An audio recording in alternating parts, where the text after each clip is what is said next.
So good evening, everyone, and welcome. Happy New Year to everybody.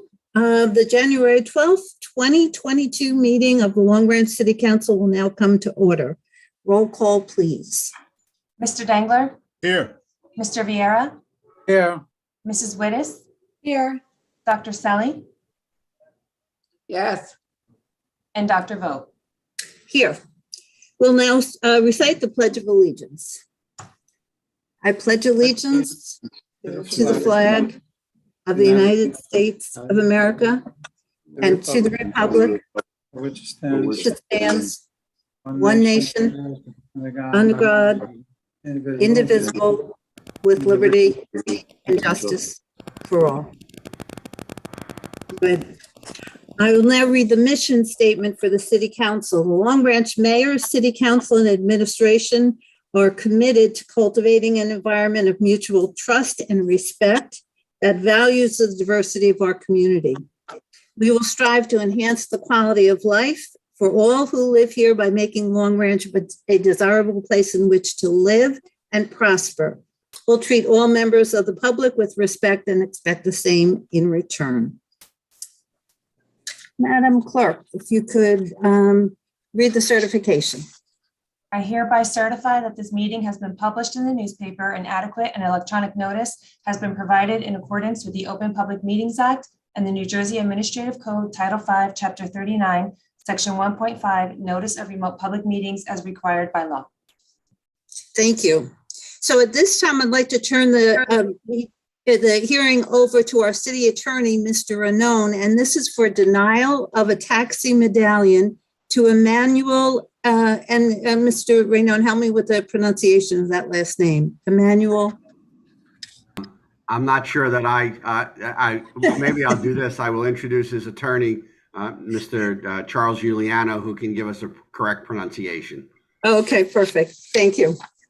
It's yours. Good evening. Good evening. Good evening. You pronounce the name Aldecuan. Thank you very much. Thank you very much, Mr. Giuliano. Council President, this is a hearing on a denial of a taxi medallion. It was denied by our police department, and Director Saldita is on the meeting, obviously, for here tonight, and he will present to you what the basis for the denial is, and then when he's concluded, if you can, I'll ask you to give Mr. Giuliano the opportunity to respond on behalf of his client. Okay. Director. Okay, good evening. Thank you, Counselor. This was presented to me for review. And what I did was look at the historical data for the gentleman that was applying. I went back to 2012 and then look at the history of his driving record. The gentleman has had issues throughout his driving career, in and all the way up to when he became a taxi cab medallion driver. He has had issues in the past where it had to do with all kinds of violations of Title 39. I can go through a majority of them if you need to. He's had issues where he doesn't maintain the vehicle itself. It has a lot of issues when you get stopped by the police, whether it's headlamps, vehicle condition, whatever it may be. He's had issues in the past where he's been involved in situations when people have been inside of his vehicle. There have been arrests made, himself and the people that have been in his cars. Just overall from 2012 all the way up to 2021, it's just been on and off. And I don't see that the individual made any effort to correct any of these things in the past. He has been denied in the past by prior Chief Roebuck.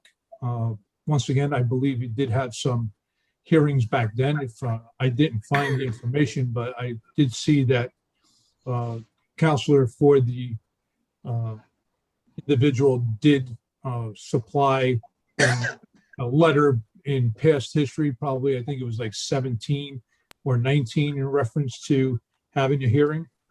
So altogether, I find that, in my professional opinion, to have a driver on the road and actually as a medallion driver with civilians in the vehicle, his past history and him not doing anything to correct his actions is actually a detriment to the community and to the people that get in his vehicle. That's why I made the determination to deny him at this point. Mr. Giuliani? I'd like to be heard if I may. Yes, you may. Director hasn't told us anything. He hasn't got into any specifics of any incidents. He's not familiar with this individual. The fact of the matter is, the reason given on his application was that there was a case where he's been charged. That's true. I sent a letter to Mr. Raynon explaining to Mr. Raynon that there was an arrest made in 2020 of a gentleman who was in his cab. That man had been charged. As a result of that arrest, there was a search and a little bit of marijuana was found in a Ziploc bag that had been left by a passenger. As a result, Mr. Adecuti was charged with a disorderly persons offense. That matter, because the other case was indictable, was sent to the prosecutor's office and has been sitting in the prosecutor's office because the indictable charge with the other person has that person has 3 other charges, so that the case has not been separated. But the disorderly persons offense will eventually either be dismissed under the new law because it's only 17 grams of marijuana, or 2, it'll be remanded to Long Branch, where we would vigorously defend the matter because that marijuana was not my client's marijuana. Now, regarding his driving record, the fact of the matter is, yes, he's had some violations, but specifically regarding these violations, where's the recent violation that's so egregious that this man is being denied to make a living? The fact of the matter is that this council could grant this gentleman the ability to operate his cab and make a living in the city of Long Branch because that's his desire. He is not a menace to anyone. Admittedly, he has had some Title 39 problems, but he's never lost his license, to my knowledge, as a result of same. And that's basically the situation. But I wanted to clear up the fact that somehow there was some crime out there that he had committed, because he hasn't. And as I said before, that case is a disorderly persons offense. It's only being held because of the other person's case, because the cases are combined for purposes of administration at the county level. That being said, as I said before, specifically the director talks about some Title 39 violations. What are they? What are the specific violations that are so egregious? Because the fact of the matter is, these violations are not egregious at all. It hasn't cost him his license or anything like that. I'm talking about his driving privileges. Unless you got something like that, there's no justifiable reason to deny this gentleman an opportunity to make a living. And that's what we're talking about here. He's already expended thousands of dollars for purposes of trying to make a living as a taxi driver in this city. Thank you. Counselor, just to try to answer some of your questions. First of all, this decision was not made on any criminal charges. That's number one. Because nothing In the denial, sir, you put down charges. Sir, You did. You can't, Mr. Giuliano, let the he was director. denied due to his history. And Director, Mr. Giuliano is asking whether or not do you have the specifics of his driver history? Has that been provided to the council? It wasn't provided to the council at this point, but I do have a driver's abstract on everything that the gentleman was involved in since 2012. We can go through it. Multiple motor vehicle accidents, unlicensed driver, failure to drive with a license, rates of speed for speeding, obstruction of administration of law. That was the one that the council responded. responding to as far as the arrest, lamps, reflectors, etc., multiple times of not keeping his vehicle up to date, maintenance of the vehicle. I mean, when he says egregious, you have careless driving on here a couple of times. Those are the things that are on. I'm not referring to anything else. If you need the documentation, we can send it up to council for review. Basically, if I may, Mr. Rennell, may I respond? Of course, Mr. Giuliano. Thank you, sir. The fact of the matter is that the way that the director is handling this matter is arbitrary and capricious. He's not even giving my client due process to explain the whole situation. The fact that the council doesn't even have the driver's abstract so that we can look at the driver's abstract and say, well, wait a second, how about this one? How about that one? For instance, he's talking about obstruction. I believe that case was dismissed in this court. So and once again, here's my suggestion is the manner in which we've handled these before. We can certainly supply all of the information. The director can supply all of this information to council tomorrow. He can supply it to you and you can respond in writing. Typically what we do with these is reserve our decision and then council will confer in closed session and then render a decision.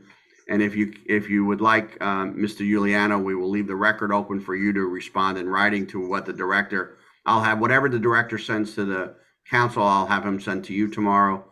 And then we'll make a decision at our next council meeting and that's more than fair, Mr. Rennell. Opportunity to be heard if that is acceptable, Council President. Acceptable. Very good. Yes. So that's how we'll essentially hold the hearing open to give you the opportunity to respond and have the director submit all of that information to the council. Thank you, Mr. Rennell. Thank you for your courtesy. Thank members of the council for your courtesy. Thank you for your presentation tonight, Mr. Giuliano. Thank you, Council. Everyone stay safe. Thank you. Okay, thank you. You too. Thank you, gentlemen. Let's move on with the meeting and the reading and approval of previous minutes. I need a motion to approve the minutes of the December 22nd, 2021 meeting. So moved. Second. Roll call, please. Mr. Dangler, Abstain. Mr. Vieira, Yes. Mrs. Wittes, Yes. Dr. Selly, Yes. and Dr. Vogt. Yes. Presentations, we have none. And consideration of ordinances, public hearing, and final consideration, we have none. Ordinances for introduction. This is the first reading of ordinance 01-22 entitled An Ordinance Designating a Four-Way Stop Intersection. This is the description of what the ordinance is about. The ordinance designates a four-way stop intersection at Summer Street, Springdale Avenue, and Winter Street. I need a motion to introduce on first reading, advertise and post according to law, and set the public hearing for January 26, 2022. So moved. Second. Roll call? Mr. Dangler, Yes. Mr. Vieira, Yes. Mrs. Wittes, Yes. Dr. Selly, Yes. and Dr. Vogt. Yes. This is the first reading of ordinance 2-22 entitled An Ordinance Authorizing the Sale of City Property Not Needed for Public Use located at 205 Lenox Avenue and designated as Building 95 L5.02 on the official tax map. This ordinance approves the sale. This is the explanation of the ordinance. This ordinance approves the sale of the real property located on 205 Lenox Avenue with a deed restriction that the property so transferred shall be moved into and become a part of the property already owned by the purchasers and shall not be developed separately and cannot be used for residential purposes. I need a motion to introduce on first reading, advertise and post according to law, and set the public hearing for January 26, 2022. So move. Second. Roll call, please. Mr. Dangler? Yes. Mr. Viera? Yes. Mrs. Wittes? Yes. Dr. Selly? Yes. And Dr. Vogt? Yes. Moving to the public participation part of the meeting for resolutions and all general comments. And before we go into that, I would like to read a statement that the Long Branch Mayor and City Council are adapting as far as our guidelines for civility during our public meetings. So let me read this to you. I'll read it to you tonight. And after that, it will be posted on the website. And the purpose of this statement is to give a little bit more clarity to the statements that are permissible and those statements that are not permissible. So it reads like this: Long Branch Mayor and City Council Civility Statement. As a nation, some are losing sight of civility in government. Long Branch City Council meetings are intended to be forums for dialogue and debate, and are at times riddled with attacks, personal attacks, and accusations that are damaging to our proud, civic-minded Long Branch community. Civility is a mutual commitment to treat each other with respect, even when we disagree, and not to turn differences of opinion into personal attacks. To uphold the dignity of our public forums, the Long Branch Mayor and City Council are adopting these principles of civility as guidelines for conduct at the city's public meetings. First, we encourage all public participation on policy and practice and respect the right of all to hold different opinions. Second, we will not tolerate personal attacks and accusations about people with differing opinions, or allow name-calling, obscene remarks, or derogatory comments meant to humiliate and delegitimize the views of others. And third, we will speak out against incivility, violence, and prejudice in all of their forms. Non-compliance with these guidelines will result in a warning that continued or multiple incidents of non-compliance will result in the speaker being barred from further participation in the meeting. As I said, our intent is to read this once tonight, and then it will be on the city website. And again, the reason for doing this was to give further clarity in terms of acceptable and non-acceptable, and really on the much, much broader view, the idea of helping to address the civility issue that we see in so many places. And we'd like it to start here.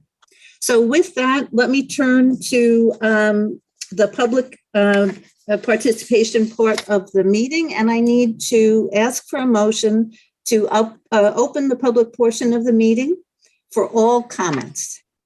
Motion. Second. All in favor?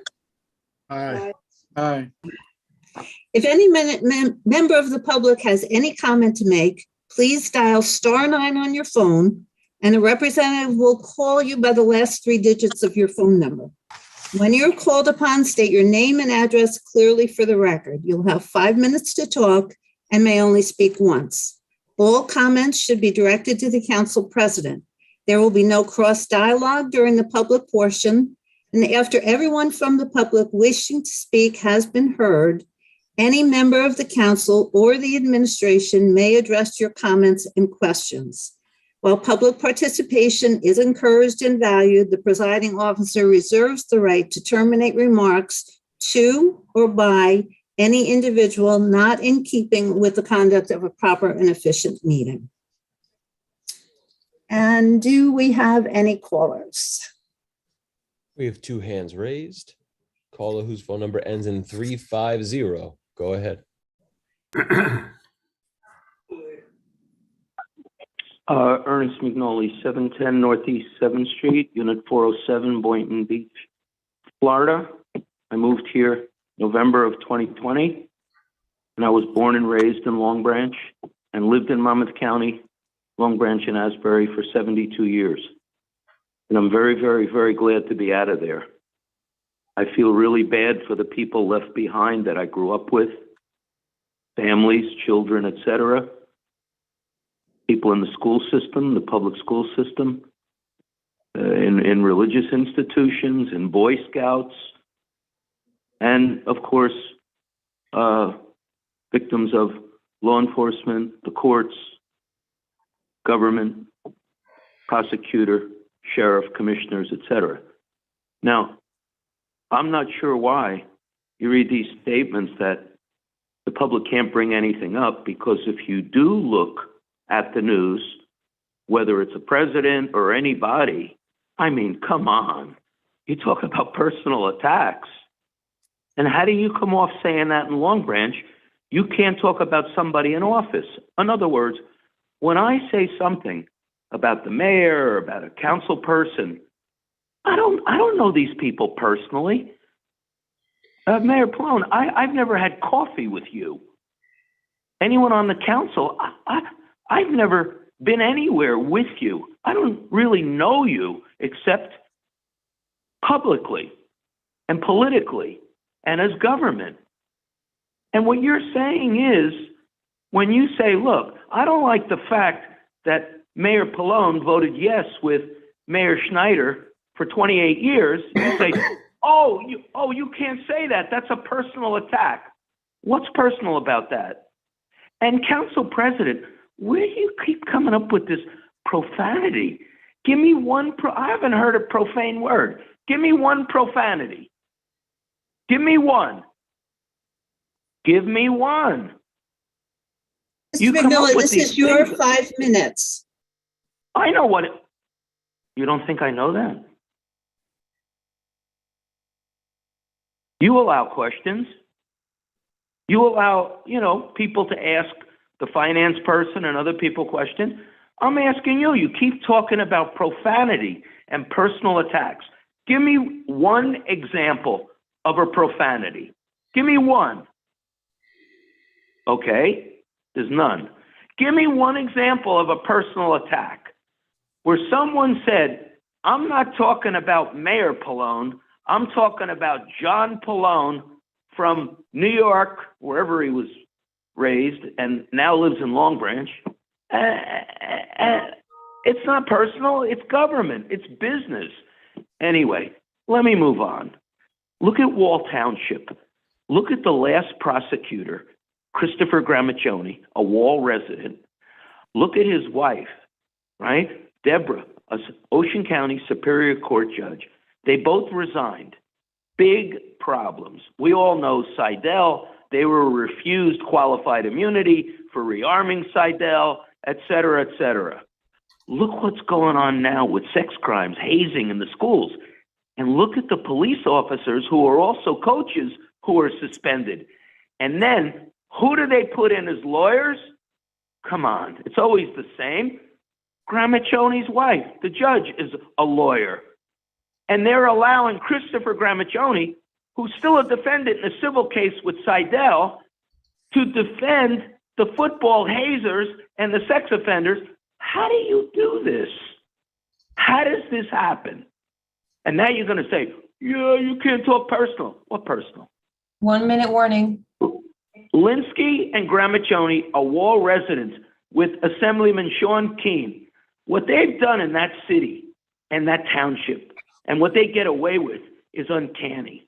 But now the public's coming forward and it's not going to go so smooth. Read the paper. Now look at what the Asbury police lieutenant, look what he just filed against the prosecutor.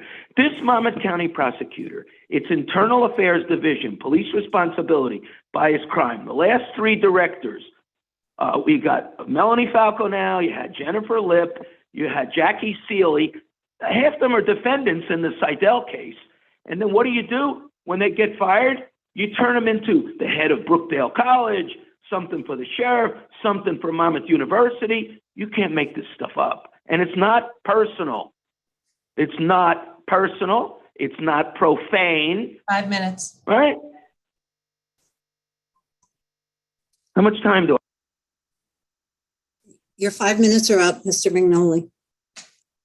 Caller whose Would phone you- number ends in 198. Go ahead.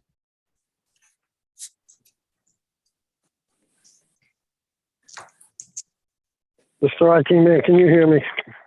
Loud and clear, sir. Requesting 1 minute notification, Vincent Lepore, 33 Ocean Terrace, Long Branch, concerning introduced ordinance number 2 this evening. Approximately 3 years ago, appearing at a council meeting, a woman from the West End of intellect, integrity, and courage caught Councilman Vieira in a flat-out lie concerning Team Palone's development discussions with a West End house of worship. Those development discussions were political payback for that house of worship's support of Team Palone. This evening, that very same house of worship, the West End Sephardic Torah, at 205 Lenox Avenue, is the subject of introduced ordinance number 2, to which the city is selling land, block 95, lot 2. That land is west of the Stop and Shop on the other side of the railroad tracks.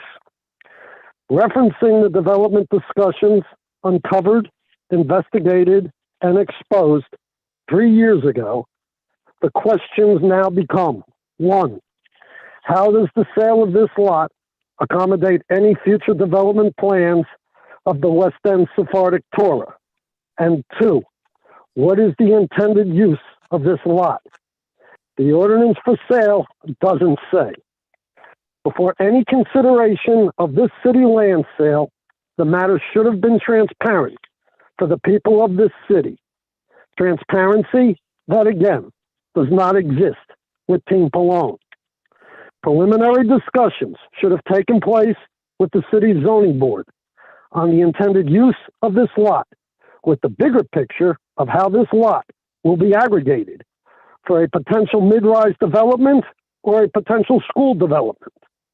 The issues of parking, traffic, density, coverage, etc., involving this land sale and any variances required for intended use has not been completely forthcoming. Public hearing on this land sale ordinance is January 26th for those to voice their concerns. Item number 2, concerning the last council meeting of December 23rd, the matter of Ordinance 25 and the listing of police chief. At the 27-minute mark, Attorney Raynone stated the position of police chief was, quote, not in this ordinance, end quote, when in fact it clearly was.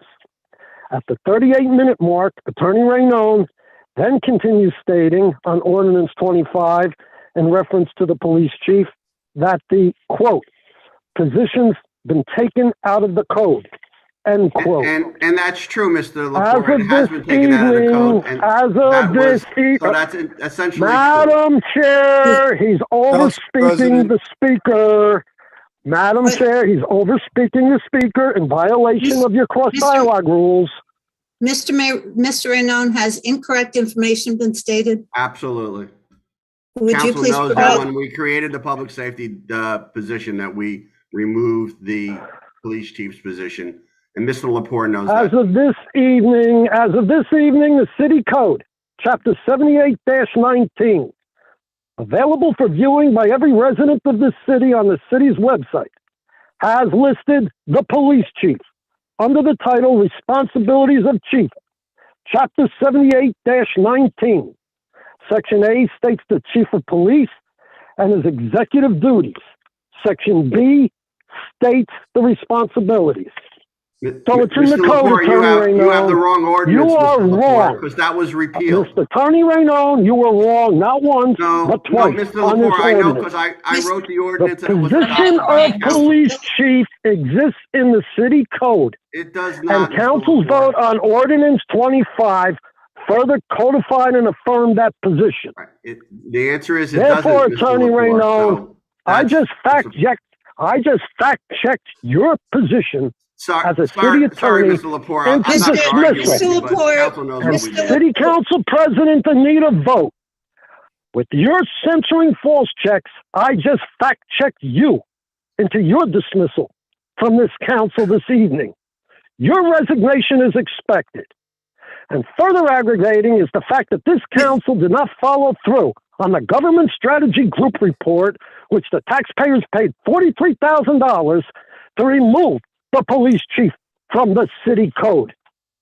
Clearly, the left hand of this administration has no idea what the right hand is doing. And incompetence of the Palone Council has never been clearer than what occurred tonight.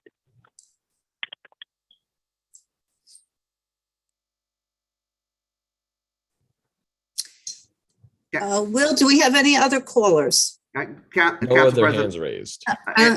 if I can, Council President, I just want to make clear, because once again, Ordinance 8-21 adopted 4/28/2021.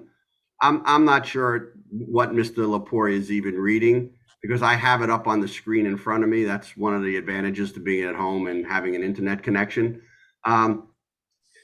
In the list of the authorized officers of the police department, the highest rank is captain. The head of the police department is clearly the public safety director. I'm not sure what it is that Mr. Lepore is looking at or not looking at, but I know that at one point in time, we even put a catch-all in here that if by chance there was anywhere in the code where it said police chief, it is deemed to mean the public safety director. And, you know, that's just pretty much straightforward. Council was here. They understand. And of course, they all voted on the ordinance. So it's pretty much straightforward. I'm happy. I'm happy to deal with that if I can. Okay. But just for Go the record. Okay. Thank you, Mr. Arnone. And I think for the public, you can, I think you can see that there are two things that we're trying to do. One is to address the civility issues at our meetings, and the other is the accuracy of information. So what you see happening are those two dynamics taking place. So with that, let me move on. Thank you, everyone, for the comments. And Madam Clerk, have we received any public comment? Oh, I'm sorry, Lou, do we have, Will, do we have any more callers? I think you said no, right? No other hands raised. Okay, good, thank you. Madam Clerk, have you received any public comment by electronic mail or written letter? No other public comments have been received. Okay, good, thank you. I need a motion to close the public participation portion of the meeting. Motion to close public participation. Thank you. All in favor? Aye. Aye. I'll now ask Madam Clerk if there are any changes to the list of resolutions. There are no changes. Okay, good, thank you. We can take the listed resolutions as the consent agenda. I need a motion. So moved. Second. And roll call, please. Mr. Dangler? Yes. Mr. Vieira? Yes. Mrs. Wittes? Yes. Dr. Selly? Yes. And Dr. Vogt? Yes. Next is applications, of which we have none. And so moving to miscellaneous business for the good of the order. And Councilman Dangler, why don't you start us off? Thank you. This weekend we will be celebrating Martin Luther King and MLK Guild, as we always do. But because of COVID, we had to postpone our Sunday church service because we want everyone to be safe, and we don't want to limit how many people can come and be a part of the afternoon. Right now, we are still having our program 10 o'clock at the Martin Luther King Monument, which is outside at the, I'll just say where the monument is on Atlantic Avenue. It's at 10 o'clock, and it is a short service. But again, it is important that we all, as I always say for the last year and a half, 2 years, that we all stay safe, continue to wear our masks. Don't take it for granted because we're young, because we've had our vaccinations that we cannot get COVID, because we have no idea how it could affect each one of us individually. With that being said, please all have a nice, wonderful, and blessed start of 2022. Thank you. Good. Thank you, Councilman Dangler. I think someone has either a radio or TV on in the background. Just there was a little bit of background noise. Now let me move on to Councilman Vieira. Thank you, Councilwoman. So, Council President Ahmed, thank you for participating tonight, and I want to wish everybody a happy new year. Hope you had a great one. And I want to commend the public workers for a great job out there, Stan and his crew. Also the police officers with a great job with the last snowstorm. And echo what Councilman Dangler says, please stay safe out there and wear your masks. And good night. Good. Thank you, Councilman Vieira. Councilwoman Wittes. Hi, good evening. Thank you for everyone who participated this evening in our meeting. Just wanted to let you know that January 15th, we're also going to be launching our Hometown Hero program. It will be on the website, and looking forward to it being very successful. Very proud of all our veterans in Long Branch who lived here or still live here. You're all invited to, we're inviting them to put banners up in honor of them. And the particulars are going to be on the website. If anybody has any questions, you can feel free to email me at rwittis@longbranch.org, and be happy to answer any questions you may have. And I wish everyone a happy and healthy 2022. Take care. Thank you. Thank you, Councilwoman. And thanks from all of us and so many of our city residents for all the work you, and I know a number of people worked with you on the Hometown Heroes. It's just such a wonderful way to recognize people who, are so dedicated to our city and in several cases have given their lives to protect us. So thank you so much for starting and getting that whole initiative into action. We appreciate it. Thank you. And Councilwoman Stelly. Good evening, everybody. I'm a woman of few words. All I have to say is, please remember Dr. Martin Luther King weekend. We may not be able to get together like we usually do, but just remember him in your thoughts. There is a grab and go. I think the meal is $15. I don't know that. I don't have the specifics on it, but you can call Carl Jennings and he would give you the information. I also would ask you, please wear your masks, and that will stay safe. And most of you should be vaccinated. We should all be vaccinated, but some people have a reason for not, and that's their right. However, please wear your mask. And thank you very much for listening to us tonight, and thank you for coming to the meeting. Thank you, Councilwoman Stelly. And Mayor Pallone. Thank you, Council President. I just want to wish everyone a happy new year and a safe and healthy new year, and all the best to your families.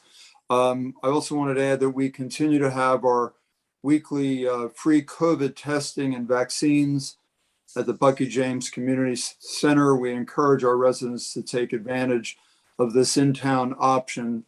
Please call our health department for more information at 732-571-5665, or just call City Hall and you can be connected to our health department. We have a new exhibit at the Arts Center on Broadway. It's 577 Broadway. It's called Natural Wonders by Kira Ustak. The public viewing hours are Monday, Tuesday, and Thursdays from 9 to 4. Admission is free to the public. And finally, I wanted to say that our city calendar has been mailed out this week. It's a beautiful calendar. If you did not receive it by the end of this week, you can pick one up at City Hall at the main reception desk on the first floor. The theme this year is Art in Long Branch, both past and present. And like I said, it's really a beautiful calendar. And with that, I'd just like to say thank you for being a part of this evening. Good. Thank you, Mayor Pallone. And I'd like to pick up on Councilwoman Selly's statement that we all remember Martin Luther King and his vision and his work and his heart. And I think you probably all know that in honor of Martin Luther King Day, it is considered a day of service for all of us. And particularly for Long Branch, it is being dedicated to helping so many of our people who are in need with food insecurities and the wonderful work that's being done by our food pantries.